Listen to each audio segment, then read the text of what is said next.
ನಮಸ್ತೆ. ನಾವು ಕೌತ್ಮಾರ್ನಹಳ್ಳಿ, ಗೂಳೂರು ಹೋಬಳಿ, ತುಮಕೂರು ತಾಲೂಕು, ತುಮಕೂರು ಡಿಸ್ಟಿಕ್. ನಾವು ಬಸವೇಶ್ವರ ದೇವಸ್ಥಾನದ ಅರ್ಚಕರು. ಇದರ ಸ್ಥಾಪನೆಯಾಗಿ ಇತಿಹಾಸದ ಹಿಂದಿನ ಇತಿಹಾಸ ಇದೆ. ಹಂಗಾಗಿ ಇದು ಪುರಾತನವಾದ ದೇವಸ್ಥಾನನೇ. ಇದು ತುಂಬ ವರ್ಷಗಳಿಂದ ನಾವು ಪೂಜಾ ಕೈಂಕರ್ಯ ಎಲ್ಲ ನಡ್ಕೊಂಡು ಹೋಗ್ತಿದ್ದೀವಿ.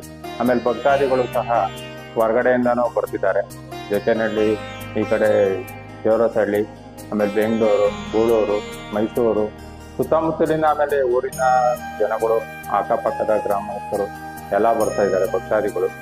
ಆಮೇಲೆ ಅವರು ಏನೇ ಕೇಳ್ಕೊಂಡು ಹೋಗಿ ಬಸವಣ್ಣ ಇದಾಗಲಿ, ಈ ಬಸವಣ್ಣ ಅಂತ ಬಂದು ಈ ಬೋರಿನ ಪಾಯಿಂಟ್ ಆಗಲಿ, ಏನೇ ಕಷ್ಟ ಕಾರ್ಖಾನೆ ಅವು ಇವಕ್ಕೆ ಏನೇ ಪ್ರತಿಯೊಂದಕ್ಕೂ ಬಂದು ಅವ್ರ ಅಪ್ಪಣೆ ಕೇಳ್ಕೊಂಡು ಇದು ಮಾಡ್ತಿದ್ದಾರೆ. ಈ ಬಸವಣ್ಣ ಇದೆ ನೋಡಿ, ಇದು ಬಯಲು ಬಸವೇಶ್ವರ ಅಂತ ಹೇಳಿ. ಇದು ಇಲ್ಲಿಂದ ಒಂದು ಅರ್ಧ ಕಿಲೋಮೀಟರ್ ದೂರದಲ್ಲಿದೆ. ಈ ದೇವಸ್ಥಾನದಿಂದ ಒಂದು ಅರ್ಧ ಕಿಲೋಮೀಟರ್ ದೇವಸ್ಥಾನ ದೂರದಲ್ಲಿದೆ. ಈಗಲೂ ವಿಶೇಷ ಏನು ಅಂತ ಅಂದ್ರೆ, ಇದು ಈಗ ನಮ್ಮ ಈ ಉತ್ತರದ ಮುಖದಲ್ಲಿ ಇದೆ ಬಸವಣ್ಣ ಮಠ ಹೀಗಿರೋದು. ಮೊದಲು ಇದು ದಕ್ಷಿಣ ಮುಖವಾಗಿ ಇತ್ತಂತೆ. ಇದು ಏನಾಯ್ತು ಅಂದ್ರೆ, ಮೊದಲು ಅವಾಗ ಏನೋ ಕಾಯಿಲೆ ಬಂದಾಗ, ಏನೋ ಪ್ಲೇಗು ಮಾರಿ ಅಂತ ಕಾಯಿಲೆ ಬಂದಾಗ ಊರಿಗೆ ಮಾರಿಯರನ್ನ ಊರಿಗೆ ಬರ್ತಾ ಇದ್ದಾಗ ಏನಾಯ್ತು, ಇದನ್ನ ಈ ಬಸವಣ್ಣ ಇದ್ರು ನೋಡಿ, ನೀವು ದಕ್ಷಿಣ ಮುಖವಾಗಿ.